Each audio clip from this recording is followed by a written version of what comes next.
So welcome back out to the Shield Armory. I'm here at the table with Chaplain Potter and Chaplain Stephenson. I'm Chaplain Hughes, and we're so glad that you are back with us. Last week we were talking about our trip to D.C., fellas, to Police Week.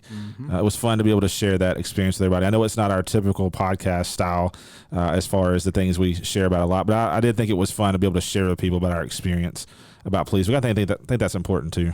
Absolutely. Just a little way that we can draw people's attention to something that is so important to the families, the survivor families of the fallen officers. And again, as Gareth was saying last week, it would be fantastic if every officer had the opportunity at some point during their career to get up there and take part in that.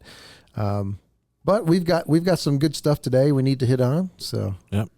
Yeah, well, today we're diving into something that all three of us are familiar with, and a lot of people I know listening are familiar with, and then other ones are preparing for this stage of life that we're going to talk about today that's coming up in their future possibly. We're going to talk about parenting and talk about what it's like raising all those little wild kids that run around our house and tear everything up and keep us up at night and need a bottle or scream, having nightmares or all that crazy stuff that we know what happens. We've talked about a lot, the three of us, with our ages, because we're all 10 years apart. Garrett's 10 years on the south side, Darren, you're 10 years on the north side. And so our kids are in different stages of life, which is fun.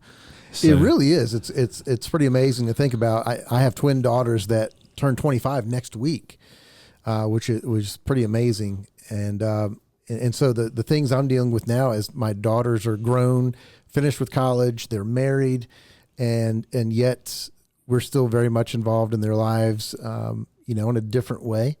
But it's pretty wild to think how quickly we got to this point. And then I look at you other guys still having children at home, and as you pointed out, Adam, at different stages. It's pretty cool. I just had my youngest, their preschool graduation yesterday. Wow. So when we moved to the Roanoke, Salem area, my youngest was going into preschool. And so now my oldest is currently just finishing up her freshman year of high school, which is crazy. First year of high school done for her, first year of middle school done for my youngest. So it's a weird time. It's a weird as a parent when they're having these first, but then they're finishing the first. So it's been interesting for me, for sure. Yeah, my daughters were 9 years old when I started volunteering with the Roanoke City Police as a chaplain. Wow, that's crazy. And they're going to be 25.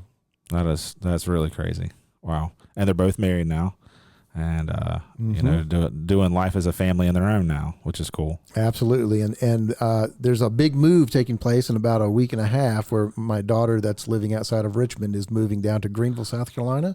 Going to be 10 minutes apart from her twin sister because they talk like an hour and a half every night. And so now they're going to live 10 minutes apart. And but again, as a parent, I continue to speak into their lives. I'm like, hey, you're married. Don't forget your husbands. Yeah, like their husbands are doomed now. They thought careful, it was bad before. Okay, yeah. So man, those poor fellas are going to be ganged up on. Yeah, it's bad, man. Wow. It's going to be real bad. So, but so I tell you what. Well, let's jump into today. Let's talk about we're going to talk about this parenting thing, and I don't know that we're going to get all of this in on one episode. We're going to do our best to see what all we can fit in here because there's a lot on our agenda to talk about in this realm. And if you're a parent and are listening, then you know that is the case. You know that is very true. No matter the age, there's a lot to work with and explore through and to talk through and all those different things when you're a parent. And so we want to jump into that today and kind of talk about that thing. And so we're going to start in the very beginning, in the very early years. Man, when you're preparing that lane of parenting and getting ready for those baby years and those toddler years, especially if you haven't had kids, it's pretty terrifying, that you get ready to bring that little human into the world, and it's your job to keep it alive. Yeah. I remember driving home in my truck with Grayson and going, "Are they sure that we can do this? Like, is there a number I can call? Like, if it's going bad, or like what's?" And just worked out. Yeah, we found out at the 8-week ultrasound we were having twins, and I'll never forget Melanie. Her jaw when they turned the monitor around from the ultrasound, and plain as day, there's two kidney beans there, and congratulations, you're having twins. And my wife's jaw hit the floor, and she looked at me and she said, "What have you done to me?" I was like, "You're welcome." But no, really, I just started laughing because, and I just looked at my wife. I said, "Look, if God has blessed us with twins, He's going to bless us with everything that we need to take care of these babies. I was very confident then. Then after my babies were born, they were 5 weeks early, and I remember giving my my daughter Caitlin a bath for the first time in the hospital while she's still in the NICU, and they were 3 pounds 14 ounces, 4 pounds 1 ounce when they were born. And, wow! And I remember I was terrified. I was going to drop this little baby. And my wife is just eating this up. She's like, "Oh, I've been playing with baby dolls my whole life. I have 3 little sisters and all this stuff." And I'm going, I've never held anything so delicate in my life. I am terrified that I'm going to drop this baby. And the adventure began. Yep. Yeah, man, that's crazy. I wouldn't know what to do with like 3 and 4 pound babies. Mine were both over 9 pounds. So when they were born, they were, wow, you had toddlers. Yeah, they were big as babies. And so, which is funny because when you look, especially, look at my oldest one now, as she's shot up in height, it's really changed the dynamic for her. And so, like, thinking that she was 9 pounds when she was born is kind of funny looking back at it now, because she doesn't look like she would have been a 9 pound baby now, because as she's gotten taller, she's thinned out big time. And it's just crazy. But it's parenting is an interesting animal for sure. It's I feel like with my 2, like, I've had to even learn how to parent differently because their personalities are so different. But those early years are so important. Absolutely. I read a parenting book one time. It was a book about raising daughters, and in that book, that guy said 80% of the foundations of life are learned before the age of 5. Yep. That's a lot. Now, you grow on all that foundation, but the foundation of life, of a person's life, 80% of what they learn for their life, the foundation of that is drawn before the age of 5. That is huge. It absolutely is. And it's interesting. I mentioned to my wife that we're going to be doing this episode, and I'm like, and for those of you who don't know, my wife is a career kindergarten teacher. Absolutely loves kids.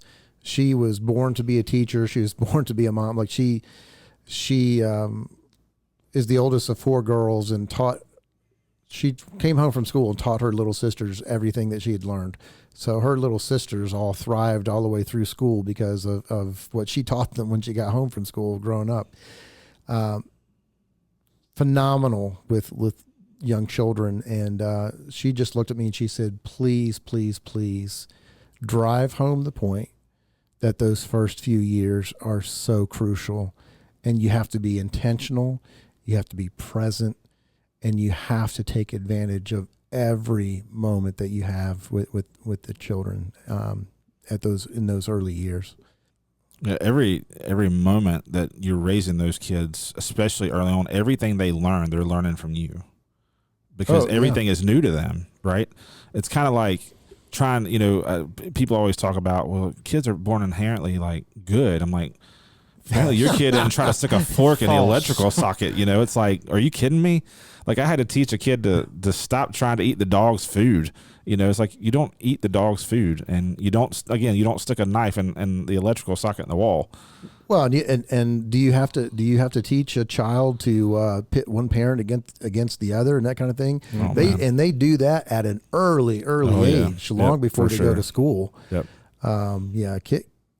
We look at kids as being innocent, and there's an aspect of, they're young children and that kind of thing, but to be sure, they were born tainted. They were born sinful, as everyone else. Yep. And once you become a parent, and if you're honest, that's true. Yeah, for sure. It kind of brings us to the point that God has designed this whole thing.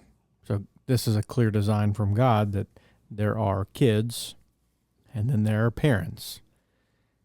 In that design, parents carry responsibility for their offspring. By and large, we are seeing in society that parents are beginning to hand that to somebody else or just completely negate it. And you have frequently small adolescent children weighing below 50 pounds that are telling adults what to do. That is a role reversal. That is not operating how God has designed that.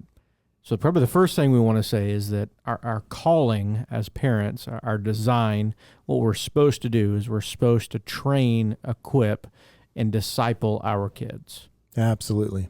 That's what we're supposed to do. When we get to heaven, there will be an accountability for what we have done or not done with our kids. That is 100% a design from God. I have a friend that's recently said to me whose kids are now like post high school, so they're like college age, young adult, and now one has a family.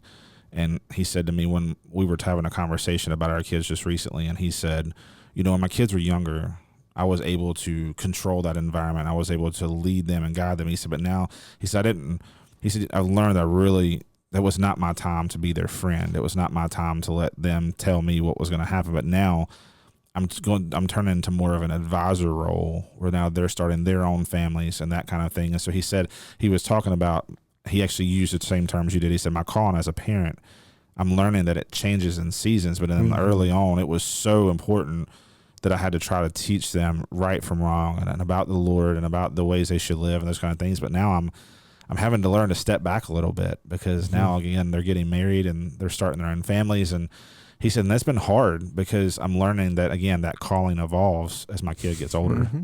It is so very true. And having been through, all of those stages and having been in that stage that your friend is now for the last few years, for me and my wife, that's what's so challenging about this whole parenting thing.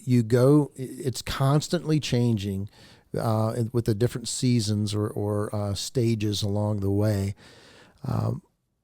But we definitely want to encourage each parent that's listening to this to understand that there's no such thing as neutral time with your kids. Doesn't mean that there's not times where you're more relaxed than other times and that kind of thing. I'm not saying that. What I'm saying is every interaction you have with your child, every moment that you are around your child, you are molding, shaping, speaking into your child's life one way or the other, for good or for bad, better or for worse. There's no such thing as neutral. So be mindful with your actions, with your time, your words, to be intentional, because everything you do is going to have an impact on your children. I think by and large, families and parents do not understand the power that they have as the parent unit. There's a pretty extensive study that was done on kids, and they followed them from birth all the way into career and then retirement. I mean, it was an extensive study, and they begin to ask them and see throughout their life, why are you making the decisions you're making? Why are you doing what you're doing? Where did you get that value from? And all of those kids, you can draw a line straight back to, I saw mom and dad do this. Mm-hmm. Not, I read in a book. Not, I experienced at church. I heard on a podcast. For better or for worse, they saw mom and dad do it. That's right. So that's pretty terrifying in some regards. Yeah, it is. Yeah. You're like, man, but what if we leverage that? Yep. What if our kids saw us be intentional about our time, to be intentional about our words, to be intentional about our apologies? Yeah. Our kids don't need to see perfect parents because the world's not perfect and they're not going to be perfect. What they need to see us is navigating that with grace, with understanding, with intentionality. And honestly, kids, you can watch them. My wife and I are in leadership at our church in the kids area. She's the children's director and I'm the family life pastor. And oftentimes you will see kids that come in and it is as if they're insecure because they don't have someone guiding and directing them. And it almost is unfair to the child. The parents do a decent job at loving them, I would say. They provide their needs, they're showered, They have cool toys. They take them on vacation. They go to school. All those boxes are checked, but they're not parenting them. They're not guiding. They're not directing them. I think the word that we haven't brought up yet, that you are just alluding to, is boundaries. Yep. Children thrive when they have boundaries. And if we do not have those boundaries in place for our children, it will show up in their behavior early on, and it'll continue. So setting boundaries, having consequences, and all those things are so vital at an early age, and then all the way through. That can change, and it will as they grow in the different seasons and stages of life. But children thrive on boundaries. So if we really genuinely love our children and are parenting with that big picture in mind, we're gonna have boundaries. Yeah. There's an interesting study I learned about when I was in college in one of my psychology classes, and there was a big move, as you were just saying. The term is tabula rasa. You're born with a blank sheet of paper, just completely nothing on it, and our society or whatever corrupts us. We're not inherently born evil. That is not what we believe, and that is not what we see. And so with that move, what they were saying is how our environment with our kids will dictate where they end up in later on in life, not what they see their parents do, not what their upbringing is, what their foundation is. So one school district said, if that study is correct, if our environment shapes our kids, the playgrounds are like prisons. They have fences. They're not allowed to go outside of them. And so they removed all the fences from the playgrounds. Wow. My wife is a teacher as well, and I think, poor teachers. The first day that they did this, the superintendents came to watch what happened. And they're thinking in their mindset, man, like, we have freed the kids. We've given them an environment where they can play, they can be safe. They don't have to, we're not preparing them for prison or life in captivity, if you will. What the superintendents found is the kids huddled underneath the play set. And they didn't know what to do. There was no boundaries. It wigged them out. Wow. Now, we all know as parents that wouldn't last for long. Yeah. They'd be frolicking out to eastern Missouri if you're not careful. But kids, like you were saying, they thrive in that. So the school district had to actually go back and build all these fences again.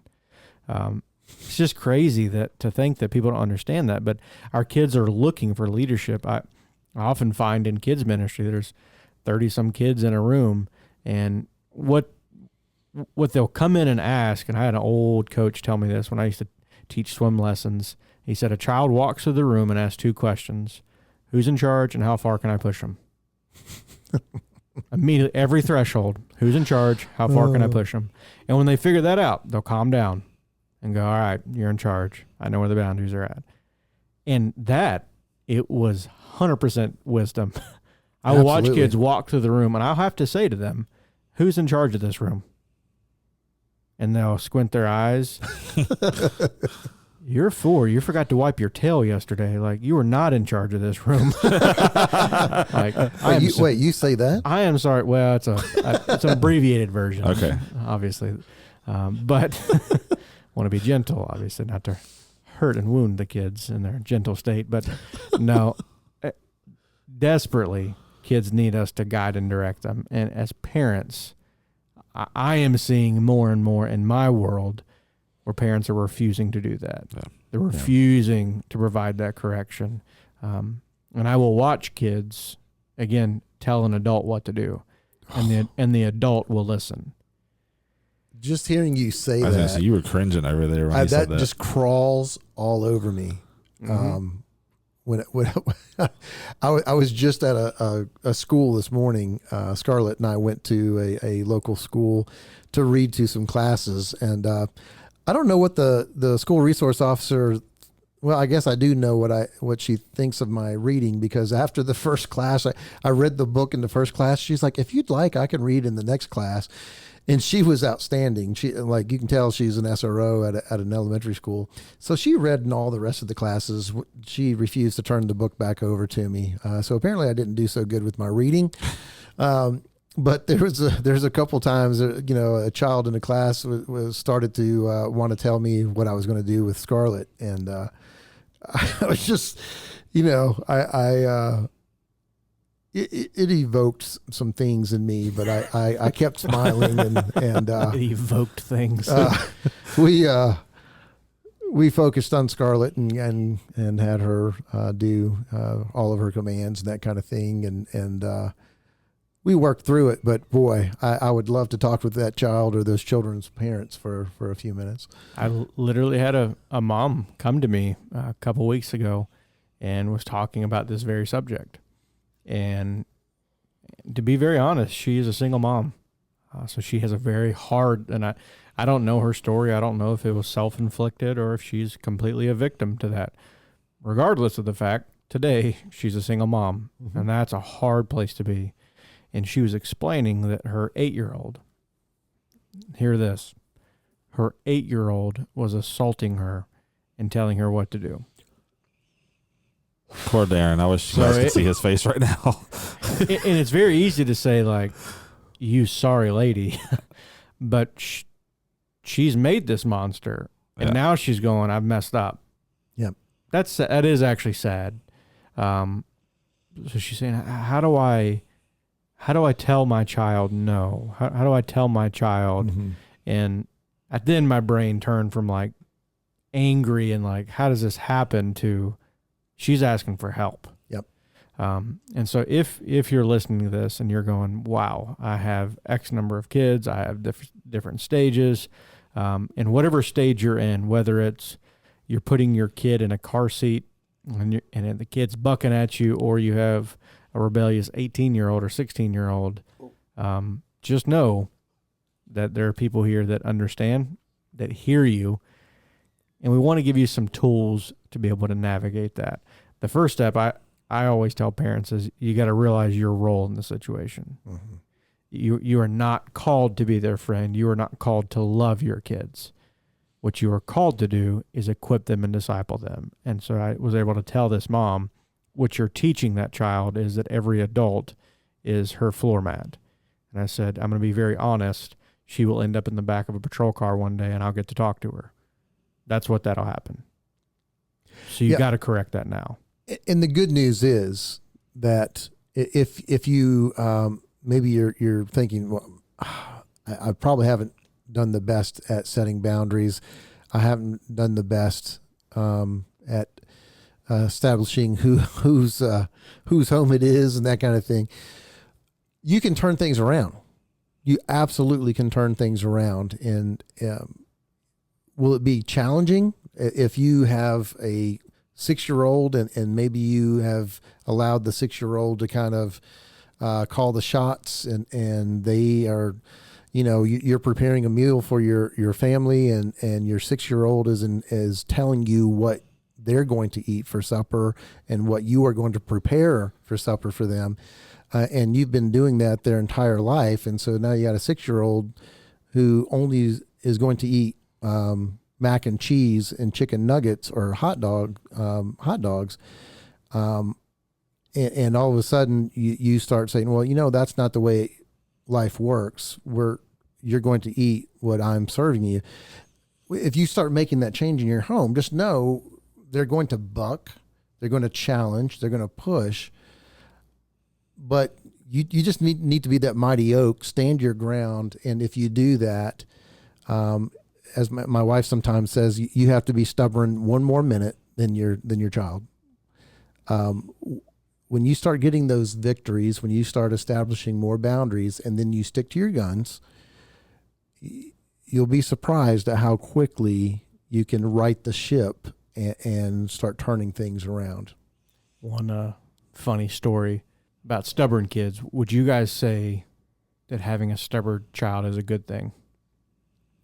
Absolutely. I think it definitely can be, for sure. I'm glad you answered that. Yeah. Because this next statement which was going to contradict what you guys were saying. Read a book about child rearing, and it talked a little bit about breaking horses. And I worked on a farm for a while, and we had horses, so it was like, ooh, that's awesome. as like an authoritative father, I was going to read this book about breaking horses and relate that to my kids. Come to find out, the first chapter of that book popped me on the nose so hard. What it explained was, you don't actually break the spirit of a horse. You don't take a horse and break it truly and then ride it. You want the most spirited, wild horse you can ever get a hold of, but you want to be able to bridle it, and it needs to be under submission. If you break it, it becomes a mule. That's it. And so I was thinking about that, and I was going, man, like how do I do that? And one of my kids at that time was really in a stubborn streak, and she walked in. You know the story, obviously. She walked into the kitchen, and I think she was about 2 years old at the time, looking real cute, looked at me and said, "Daddy, make me juice." Oh, boy. And I was like, "No, ma'am. You say please." And she said, "No, I will not." And everybody listening, I'm sure you've been there, but like, I felt, check it out, Dan. I felt weightless. I felt angry. I started to see noises. How did we arrive at a 30-pound girl who's still barely out of diapers telling an adult male what to do? Where did that come from? And how does that translate to any other area in life? Born innocent. Yeah, right. So instead of, and this is a point for parents, if you're looking at your kids and you're going, man, I got to correct some of this, don't wage war on your kids. They are kids, and they're doing exactly what you've trained them to do. So don't go home and wave the sword around and say, hey, here I am, hear me roar. Pick one thing. That's right. Be consistent about it. Don't upset the apple cart. You've created the system for the kids. They're just operating what you did. So with my little girl, I said, we will not do that. And I will not give you juice until you say please. How long do you think it took her? I bet it wasn't long. But by the look on your face, I'm guessing I'm wrong. It was 2.5 days. Holy smokes. So we went through breakfast, lunch, and dinner, and she would sit at the table and smile at me and eat her food. And I would smile back and hold my cup of water, and I would drink it. And she was digging her heels in. And after reading that book, I thought to myself, I want her to be as stubborn as she possibly can be. Yep. When she gets in high school and a boy says, hey, I want to do this. I want to go a little farther than what you're comfortable with. I want that sister to be able to dig her heels in and say, no, sir. Absolutely. I'm perfectly good with stubborn. Absolutely. You will not, at 2 years old, tell an adult male to get you juice now. Yeah. Little different. So day 2, walked her into the bedroom, and I said, hey, we're done. Look at me in the eyes and say, please. She said, no. So I corrected her. Said, say, please. She said, no. I corrected her again. After a couple of times, I walked out, and my wife is sitting in the hallway crying, and because we're now day 2 into this experience. She's like, do you think we just need to give her a little water? And I said, I don't care if she dies of dehydration. We'll put on her tombstone, Daddy won, but we're not doing this. I will not show her that she is more stubborn than me. And half a day later, I was sitting on the couch, and she walked into me, and she said, Daddy, may I please have juice? Yes, ma'am, you can. No big deals, no talk. You did exactly what I asked. And I got her juice, and I gave it to her, and I said, I love you, and I kissed her on the cheek. There did not have to be a battle royale. But That's right. You have to set a standard, and you have to live up to that. I do tell parents oftentimes, if do not pick a battle if you're not going to win it. Correct. If you're looking at it and going, I don't want to fight that. My advice, Don't fight it. don't do it. Yep. Because you're going to teach your kid, frankly, that you can be beaten. And it's actually unfair to kids. If you think about it, they have these parents that are supposed to be their guiding directors, their stability through life. And the only time that I see parents punished these days is when the parents get mad, when they're tired, when they're at the end of their rope. Well, he's just done this a dozen times. Well, How was the 12th time different than the first time? Yeah. The 12th time, you're mad as a hornet. And so what you teach that kid is, ooh, I got to watch out for when dad's in a bad mood because now I have to listen. That's not fair to them. So please be consistent. Take a look at your life and the way you're parenting. Are the things you're saying, are you actually doing them? Are you being consistent? They desire that. They need that. Now that you brought that up, I don't guess we really talked about this earlier, but if both parents are involved, we're not talking about a single parent situation here. Boy, do mom and dad need to be in the same page. Oh man, right? So true. Talk about being consistent. Yep. There needs to be consistency between how both mom and dad are interacting with the children, with that child. We can't, if one parent or the other gives in and kind of bends the rules a little bit, you've just established something that's you're going to regret. You're training a manipulator is what you're doing. Absolutely. Very well said. You're training. You're sending them to the school 101 of how to manipulate people. Yep. And it's dangerous. Our actions have consequences. Parenting is 1,000-fold. Yep. So that's terrifying again in some regards. You may be listening going, sweet mercy, I've messed up. Well, you leverage that on the other side of the fence. There's a lot of power in good, well-centered parenting. Press into it. Do it. You have the opportunity before you to create warriors that will inherit this insane world that we live in today. And I want my kids, there's a book that me and my wife have read, and we actually give it to at our church, every child that is born and they want to dedicate their kid. We give them this book. It's called 50 Things.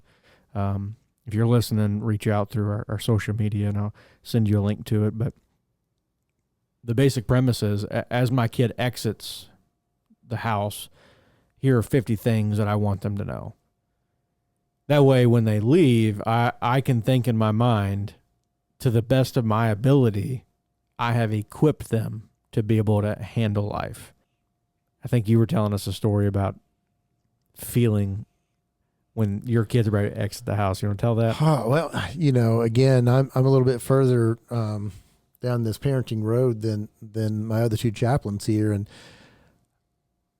I'm going to try to do this without crying. They pick on me all the time because my eyes leak. Especially, I'd love to say it was pollen, but it's not. When you start taking a look at how little time you actually have with your children, and maybe we can take more of a look at that. But it's, I'll never forget when my daughters, they're somewhere around their second year of high school, and I'm going, I only have like 3 spring breaks left. I've got 3 Christmas breaks. God, have I done enough to speak into my daughters' lives here? Have I prepared them well? Are they equipped? And I'm not a perfect parent by any stretch. And there's things I could have done better, should have done better, and all that kind of thing. All that said, I'm a pretty good dad. Like my wife and I have been very intentional. We were very intentional with our children, how we raised them and so forth. And yet, when it came down to those last 2 or 3 years of high school, it was terrifying to think that they're going to be adults. Have I really equipped them and given them a strong enough foundation? And to finish that, I will say, thankfully, by the grace of God, truly, my daughters have done extremely well.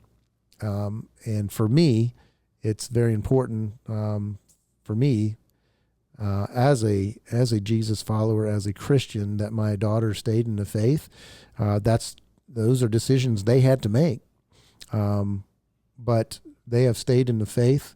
They married men who have stayed in the faith, who are Christians. They're both couples are very actively involved in their congregations, and I know my one daughter, I mentioned she's moving I think there's at least a possibility that those two couples will end up at the same church. And I know that pastor is just chomping at the bit to have, two solid couples involved in their congregation. And that excites me as their dad. But hear me when I say the time goes so quickly.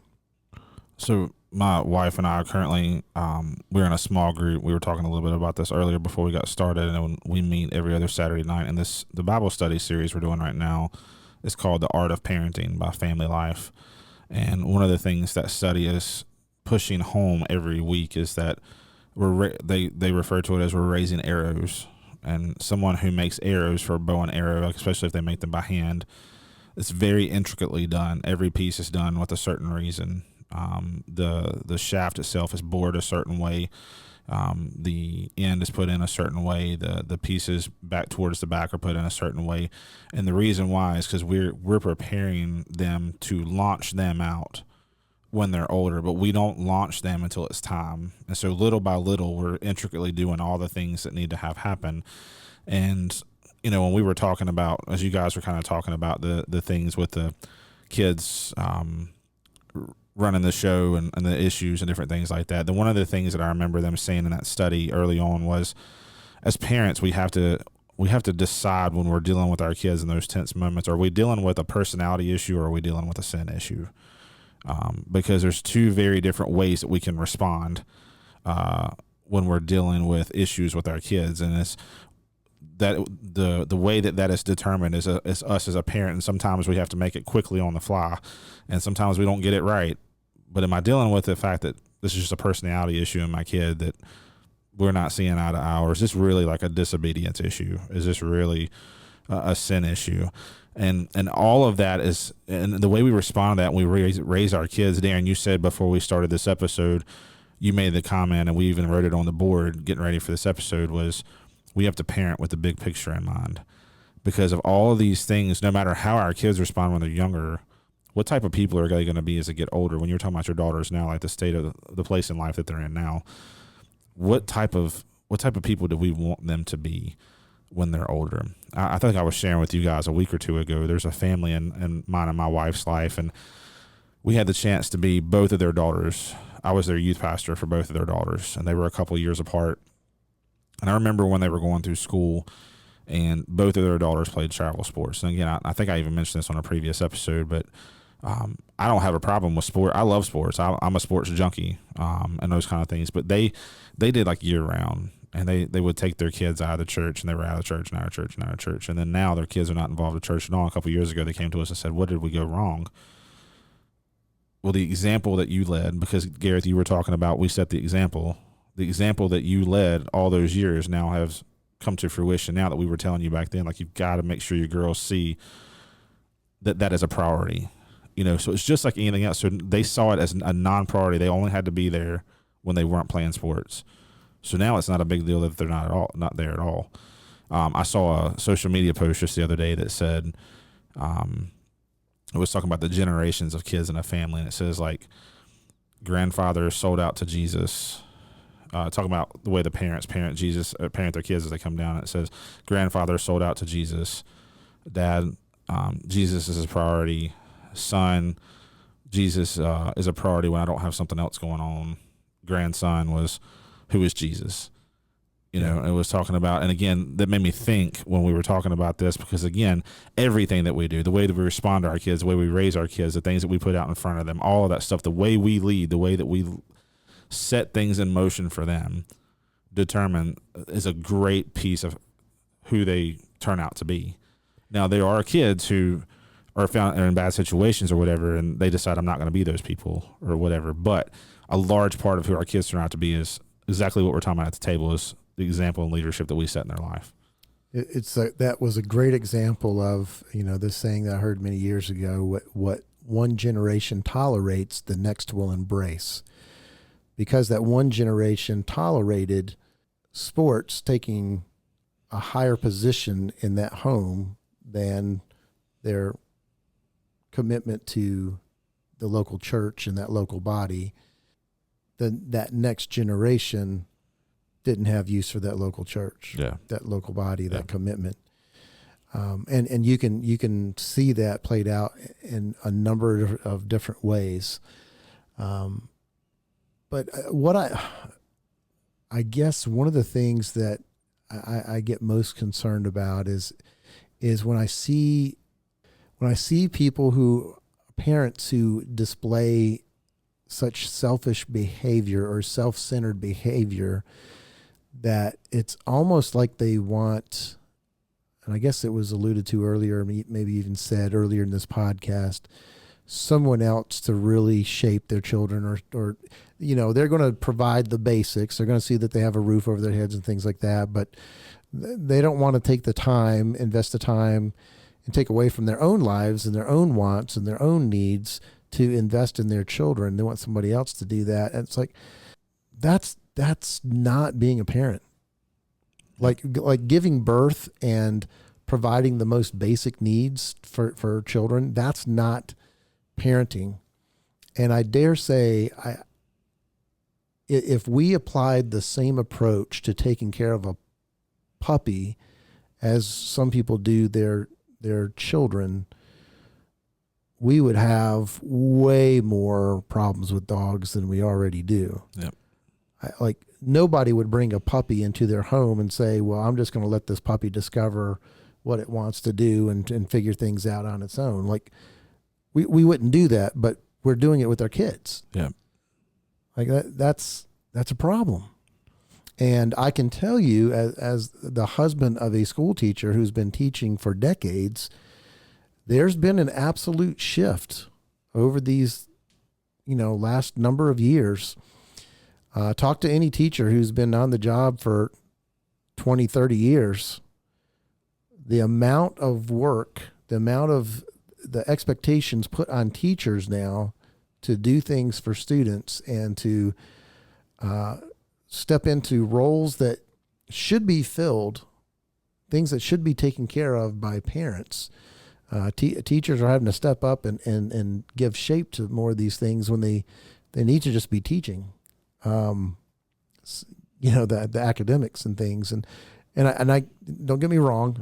There's other things that are taught in the classroom and stuff like that, as far as we want our teachers to display good character and love their students and that kind of thing. I'm not saying it just needs to be a cold academic environment.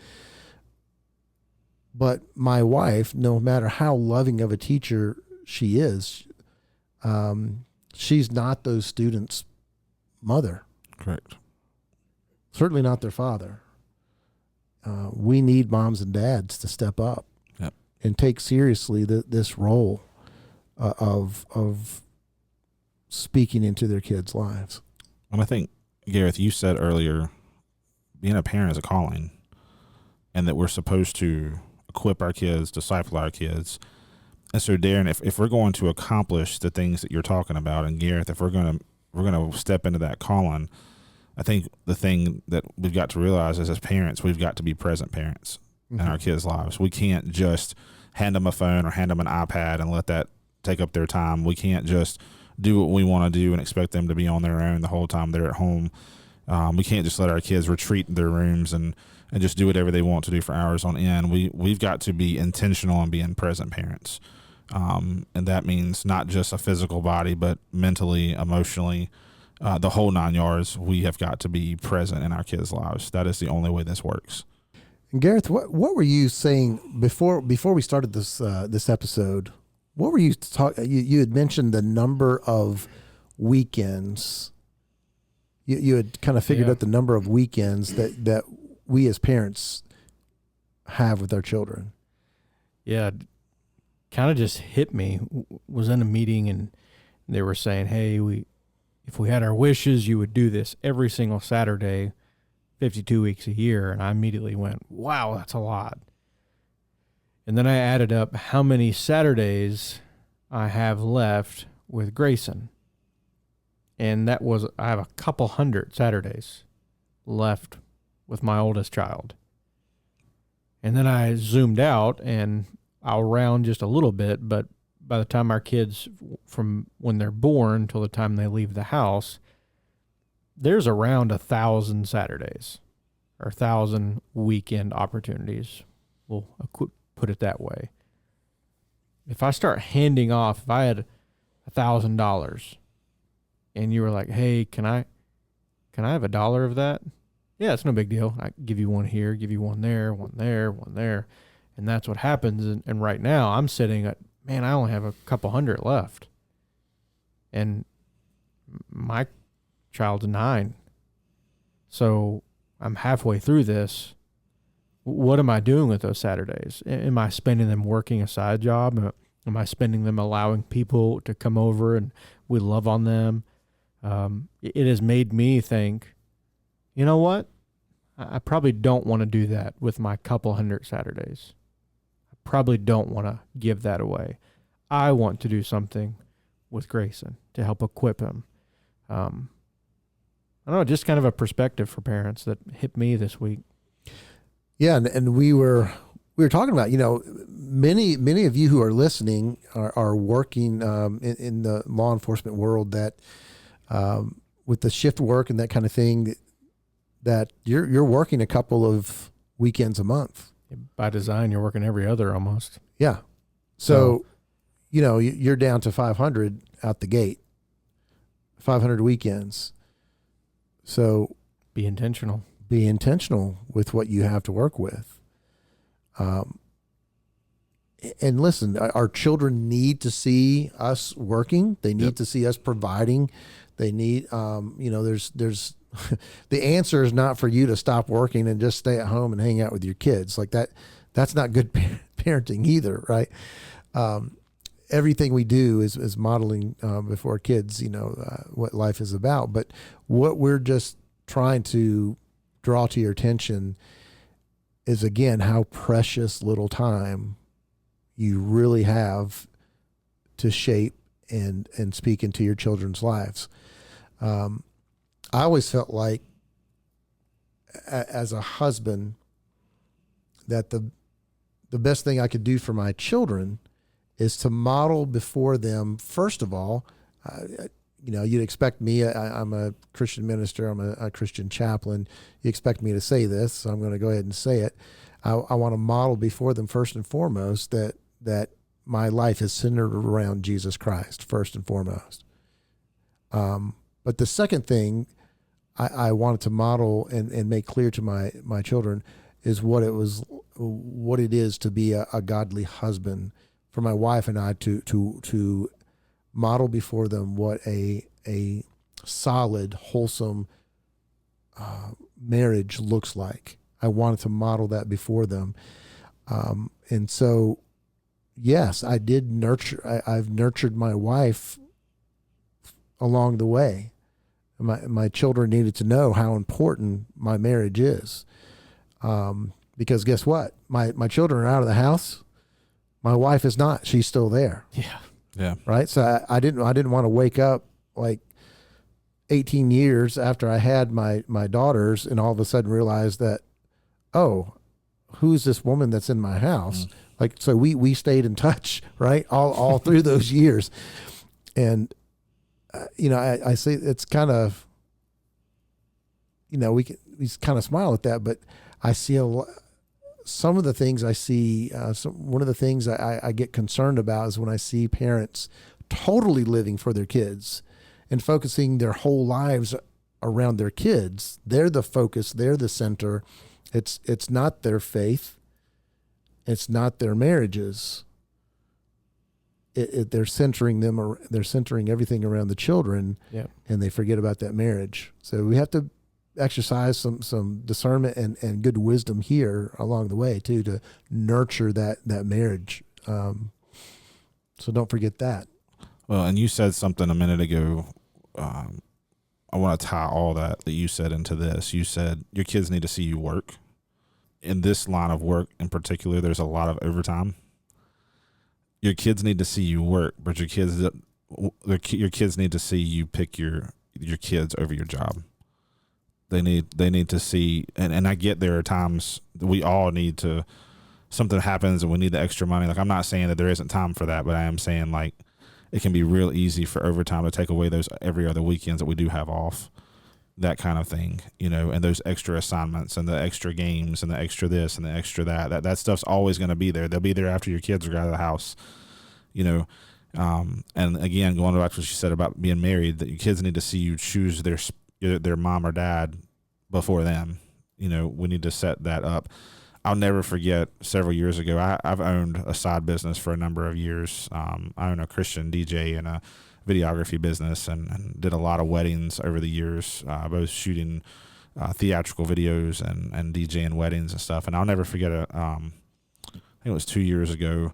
I was pretty busy with the video side of things, and takes up, you're pretty much gone on Saturdays with that, and my now getting ready to turn 12-year-old, she would have been 10 then. She, maybe even 9, depending on what part of that year it was. But we were sitting at the dining room table one day, and I was talking about, hey, I've got this wedding. I got to go to this place for this wedding on Saturday. And she looked up at me, and it was my wife and me and my oldest daughter and her. And she said, Dad, do you have to keep doing that? And I said, what do you mean? And she said, we don't ever get to spend Saturday with you. We're in school all week, and we don't ever get to see you on Saturdays because you're always going to a wedding. And after that season, I stopped booking Saturdays. So now, I've just gotten to where the extra money was nice, and it was taking care of a lot of things that we didn't have the other money from. But now, occasionally I'll do one for somebody I know. I don't advertise, I don't book, I don't do anything like that. If I have some friends or family, just because God used her to speak into my life in that moment to say, this can wait till later. Yep. At what cost? Yes, exactly. At what cost? Yeah. I can do side work. I can build houses. Yep. I can, in my world with construction, I can do that to support my family. Yep.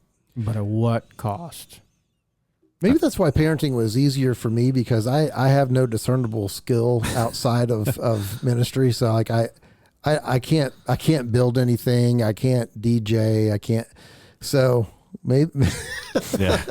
it was easier for me to spend time with my daughters. What you did have, though, all jokes aside, is you love people well and you disciple people well. So you had to say no, and I've heard you talk about this. You've had to say, no, I can't do that right now. I'm doing this with my family. And so they saw, what you don't know is several years ago, I went through pretty rough time in ministry, and I was kind of doing some soul searching and trying to reorient myself. And Darren was helping me walk through that, and he gave me the number of his girls. And he said, you need to make sure you're parenting well while you're doing ministry. Why don't you call my girls and ask what I did well and what I did not do well? That's a pretty bold move. Yeah. And so I will forever remember, I was actually on a sabbatical at the time. I'd stepped away from church for a couple of weeks, and I remember sitting, honestly, at the beach on a Zoom call, and I asked them a bunch of questions. And I would ask, what did your dad do well? What did he not do well? What would you say to me? And one of the things they mentioned was Dad was consistent. He did things with call-outs and in ministry. It is much like law enforcement, and with a drop of a hat, your day can change. Somebody's worst day is your job, and they don't plan their worst days. So you do have to shepherd and walk with people through stuff in the middle of the night. But what your girls kept saying was, he would either make up that time and say, hey, I missed blank. This is a substitute for that, which means you were intentional about it. Or you would say, and they would hear you say, thank you for calling me. I'm not able to do that right now. Can you come by tomorrow? And your girls remembered that as a really powerful thing. So you're picking on yourself, but I have a little insider trading info. Turns out you did a pretty decent job. Well, and I think, too, there's something in the fact that while we were working side jobs, you were given of your time with law enforcement long before SHIELD was along. And yeah, so I started thinking about it. I was volunteering 30, 40 hours a month. Yeah, so I mean, there for was 9 years. Yeah. So while we were making extra money, you were giving yours away for free. And so that says a lot about you, too, man. And that's an example in itself to your girls. Yep. What It's funny that you say that too. I have a daughter that's she may very well have an opportunity to make more money and be in a position where to move up and that kind of thing. But she's already talking with us about, I don't know if I want to step into that role. I don't know if I want to continue where I am necessarily, because there's a lot of hurting people in this world. And I don't know if I want to deal with the more trivial things of life if I can speak into these other situations. And that's my stubborn girl. We were talking about stubborn kids and stuff. I was stubborn as all get out.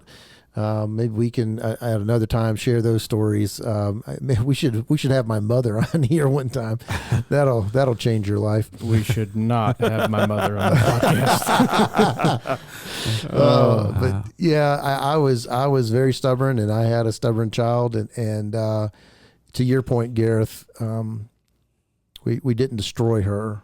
Nope. We don't want to break a stubborn child. We just need that stubbornness focused on the right things. We need that in our Christian speak here. We'll say we want that stubbornness sanctified, made holy by a holy God, and thankfully we see that played out. Well, I think there's one thing as we're finishing up this episode and bringing this thing to a close. I think there's one overarching statement that needs to be made in reference to everything we said, is that you cannot get these years back that pass by. And so whatever it looks like for you and your family, wherever you are with your kids, or maybe you're listening to this and you don't have kids yet, but you want to have kids someday. Wherever you are on that spectrum, one thing that we would say to you is, as three guys who are on different levels of the spectrum and the years when it comes to parenting, is that you can't get the years back that have passed by. So make the most of what you have. Mm-hmm.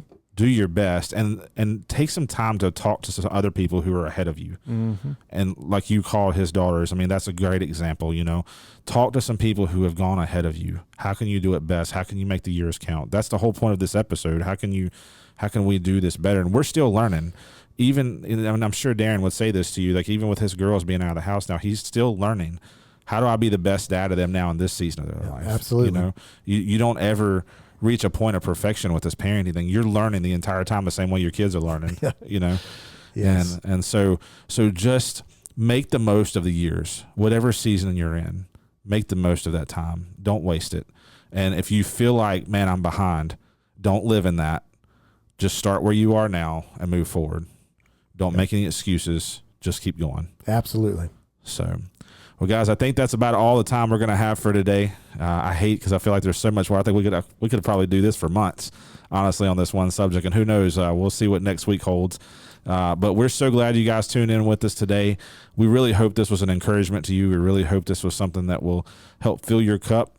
Maybe give you a little of encouragement in this season that you're in with your kids, or again, maybe if you don't have kids yet, maybe this will encourage you as you're looking to the future of having kids. But if there's anything we can do for you, if we can answer any questions, if we can help in any way, call us, email us, reach out through our social media. We'd be happy to talk with you, happy to try and encourage you more. Otherwise, we look forward to seeing you guys next week.